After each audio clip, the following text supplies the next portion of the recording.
Salut, c'est Marion. Alors, on vient de voir à la télé notre gouvernement parler de l'idée d'interdire l'instruction en famille. Chez nous, c'est la 12e année qu'on instruit nos enfants en famille, donc forcément c'est une nouvelle qui ne nous plaît pas beaucoup. Je sais que l'école à la maison, c'est pas quelque chose qui est hyper connu. En fait, la plupart des gens ont découvert que c'était possible et découvert ce mode de fonctionnement suite au confinement avec le Covid. Nous, notre façon d'instruire, elle est vraiment très différente de ce que les gens ont pu connaître. Et j'avais vraiment besoin de faire cette vidéo pour vous montrer comment est-ce qu'on fonctionne. Parce que nous, on fait pas ça parce qu'on est forcé, on fait ça parce qu'on a une philosophie, une vraie philosophie derrière. Tu vois, il y avait du théâtre. c'est ça, et t'as la scène où il y a les gens. Et les gens se mettaient autour pour regarder. J'avais pas vu. C'est très haut en fait. Ouais, c'est impressionnant, hein. Ouais. Piqué là, Ouais, tout ce qu'ils ont installé pour pas que les gens passent. les ronces et autres qui font mal là. Incroyable. C'est pas du tout une philosophie qui est contre l'éducation nationale ou contre le système scolaire. Moi, je suis issue d'une famille de profs. En fait, ma mère et son frère ont été instits toute leur vie. Mon grand frère est devenu prof d'histoire géo. Nous, ce qu'on fait à la maison, c'est pas du tout reproduire ce qui est fait à l'école. Au contraire, on va être comme un genre de petite cellule expérimentale où on va se focaliser sur les enfants qu'on a. Donc, il y a 2 enfants, donc c'est vraiment un rythme qui est très différent de ce qu'on peut voir à l'école. Moi, mon idée, c'est vraiment de préserver le plaisir dans l'apprentissage. C'est-à-dire que lorsque les enfants vont aller apprendre quelque chose, ils vont l'apprendre parce que ça a du sens, parce que ça leur fait plaisir, parce qu'ils comprennent comment ça s'imbrique dans le monde. J'imagine que l'hygiène dans l'armée romaine, ça doit être... ça fait 2, non? Bon, mais ça veut dire quoi, ça? Ça fait 2. Quoi, on est des brutes épaisses, tout juste bons à couper des bonhommes en 2. Chez nous, il n'y a pas de polycopier, il y a rarement des cahiers. On va plutôt vivre les choses, les expérimenter, les découvrir, comprendre comment le monde fonctionne pour vraiment avoir envie d'en savoir plus. Donc on n'a pas de notes, on n'a pas de compétition, on n'a pas de devoirs. On est toujours en train de s'adapter à la façon dont eux, ils comprennent le monde, à leur rythme, à leur façon de fonctionner. Donc ça fait que c'est quelque chose qui est vraiment sur mesure et ça nous permet de décrypter, de vraiment comprendre comment se passe le processus d'apprentissage, qu'est-ce qui est l'élément moteur, qu'est-ce qui fait que ça peut devenir efficace et épanouissant. Parce que ce qu'on veut, c'est vraiment que nos enfants soient épanouis et qu'ils aient envie d'apprendre, qu'ils conservent cette curiosité qui est à l'intérieur d'eux. Le fait que tout ait du sens, ça va aussi développer leur esprit critique. Ça va leur permettre de s'insérer dans le monde et d'avoir une vraie place. Parce que l'intelligence, c'est pas la capacité de stocker des informations et de les apprendre par cœur. L'intelligence, c'est vraiment la capacité de savoir où chercher les informations, quoi en penser, quoi faire avec, comment les manipuler, comment aller plus loin. Ça, c'est l'intelligence. Et l'intelligence, elle se base sur la curiosité, sur la soif de connaissance, la soif d'en savoir plus et donc le plaisir qu'on éprouve à tout ça.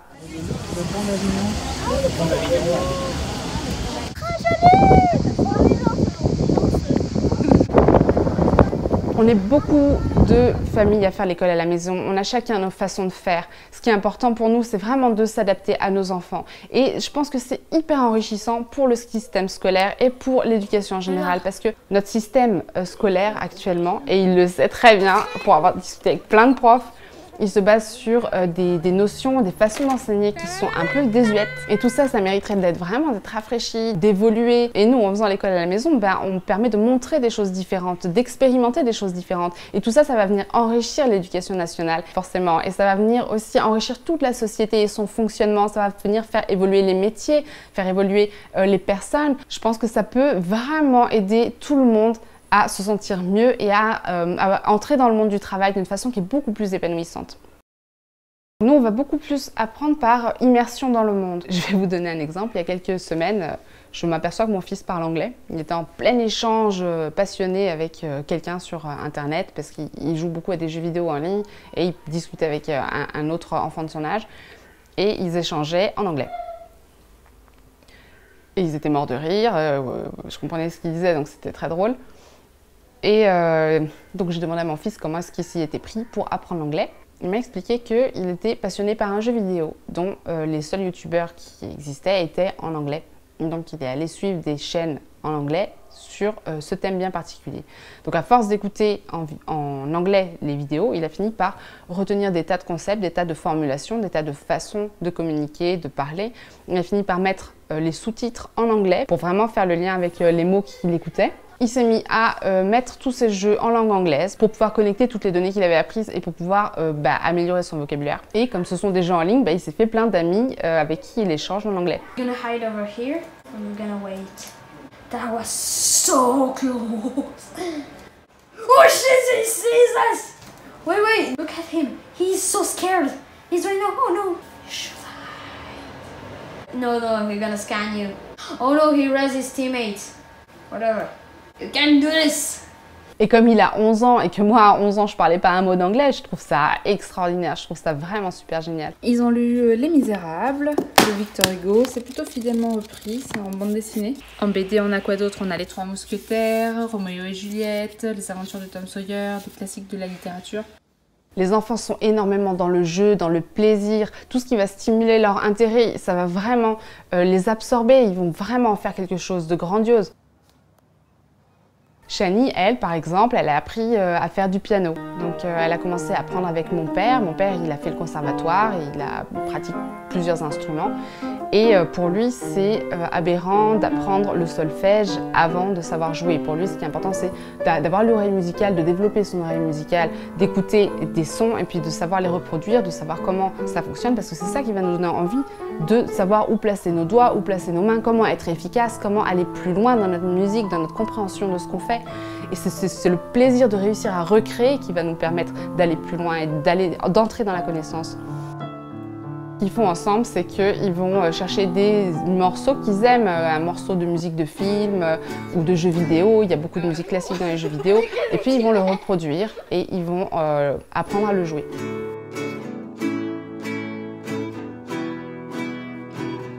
Je vois la compréhension du monde comme un moyen d'accéder à la connaissance et pas l'inverse. C'est-à-dire que c'est pas parce que vous allez apprendre l'alphabet à un enfant de 3 ans que tout à coup il va savoir faire des phrases. C'est parce que vous parlez avec lui, que vous l'imbriquez dans ce monde, qu'il est immergé là-dedans, qu'il va spontanément faire des phrases parce qu'il aura envie de communiquer, envie d'interagir avec ses proches. À 3, d'accord? 1, 2, 3. Mélanie,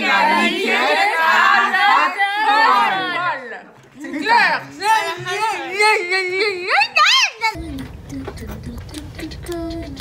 On se balade énormément aussi, on rencontre beaucoup de gens, on va visiter des tas de lieux partout en France ou dans d'autres pays pour faire partie du monde, pour comprendre le monde, pour avoir envie de vivre dedans. Tout le monde sous l'eau.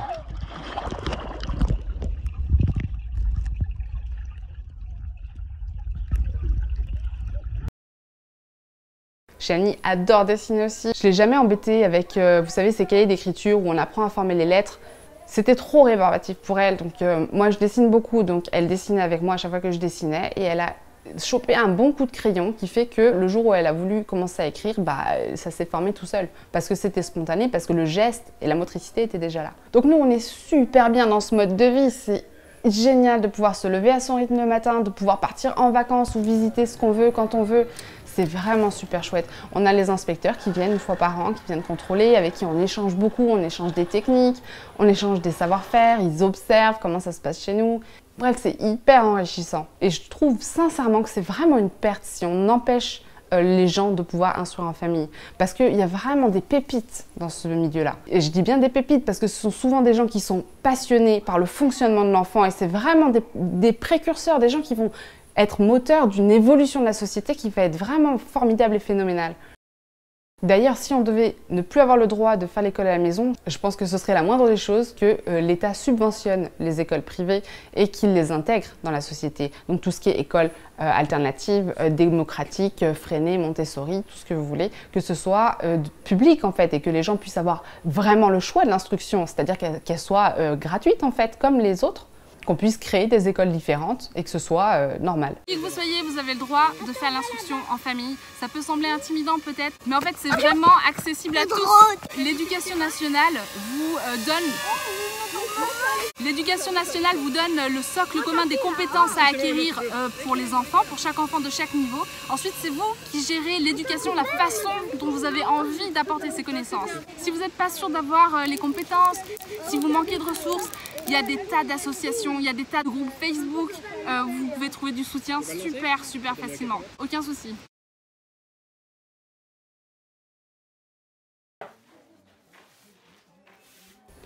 Il y a un point aussi qui est important pour moi, c'est que mon fils aîné a des troubles autistiques. On l'a découvert très tard. Il avait 9 ans quand on a commencé à faire les tests, parce qu'il avait une hypersensibilité physique qui était vraiment envahissante et qui fait qu'il avait sa façon d'apprendre. Donc pour moi, ça n'aurait pas pu se faire autrement. D'ailleurs, tous les psychiatres que j'ai pu rencontrer, les psychologues, les différents spécialistes qu'on a pu consulter, nous m'ont tous dit mais c'était une bénédiction pour nous qu'on ait pu faire l'école à la maison. On a pu s'adapter à lui, on a pu lui permettre de préserver sa confiance en soi et de voir qu'il était capable de tas de choses et qu'il pouvait apprendre les mêmes choses que les autres, mais simplement il allait l'apprendre de façon différente. Le problème, en obligeant tous les enfants à aller à l'école, c'est que tous les enfants qui ont des intelligences différentes, eh ben, ils vont en souffrir, ils vont énormément en souffrir, ça va faire des classes vraiment compliquées à gérer pour les enseignants. Parce que tant qu'ils ne seront pas dépistés, et souvent c'est assez subtil, et donc ça se fait sur des années les dépistages, et même pour les centres statistiques, vous avez généralement 2 ans d'attente pour faire dépister votre enfant. Donc en fait, tous ces enfants-là, vous restez en souffrance pendant des années, et ce sera épanouissant pour absolument personne. Début de mon verre.